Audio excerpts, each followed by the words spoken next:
In the past week, more buses carrying migrants from the Texas border arrived in New York City. It's putting pressure on officials there to figure out how to help the migrants. Mayor Eric Adams said asylum seekers will get the assistance they need, but Governor Abbott is promising to send more buses. He says leaders in more liberal cities should know what Texas faces as thousands of migrants cross the border.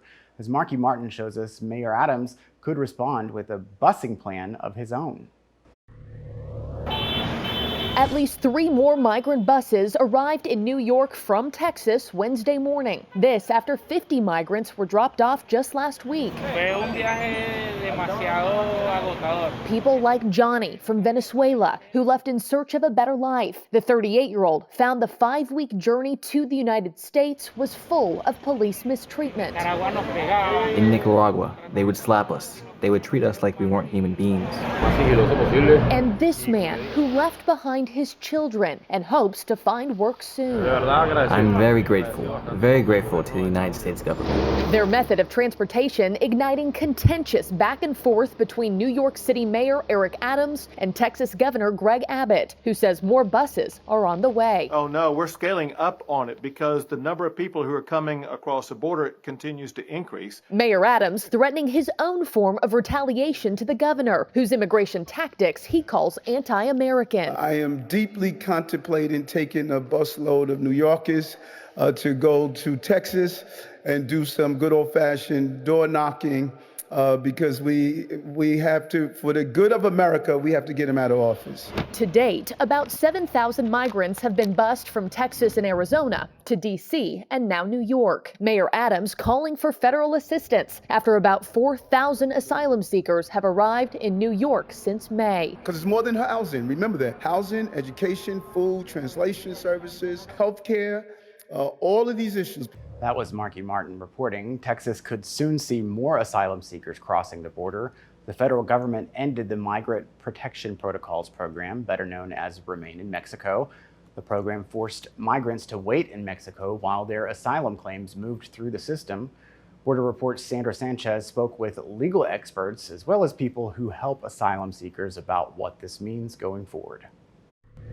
Migrants lived sometimes for years unable to cross this border behind me from Matamoros, Mexico into Brownsville, Texas because of the Migrant Protection Protocols program. Now asylum seekers will no longer be forced to wait south of the border.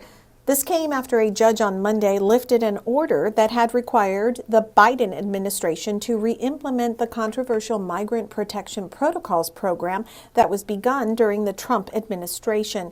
President Joe Biden ended MPP when he took office, but the states of Texas and Missouri sued to have it restarted.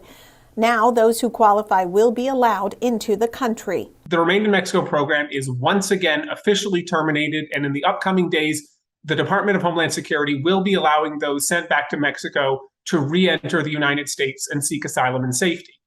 However, this isn't the end of the legal battle. Texas and Missouri have filed amended lawsuits asking for the program to continue, but Andrea Rudnick, a Team Brownsville volunteer who helped migrants who were sent back to Matamoros, says no one should have to wait in dangerous Mexican border communities while trying to seek safety in the United States. Yes, it was very cruel and inhumane policy that put people in a great deal of risk. They were living in another world in squalid conditions with no running water, without flush toilets, living outside, primitive camping. Homeland Security Secretary Alejandro Mayorkas says no more migrants will be placed in the Remain in Mexico program, and those who are in it will be disenrolled. However, he did say that migrants who do not qualify for asylum in the United States will be placed into deportation proceedings.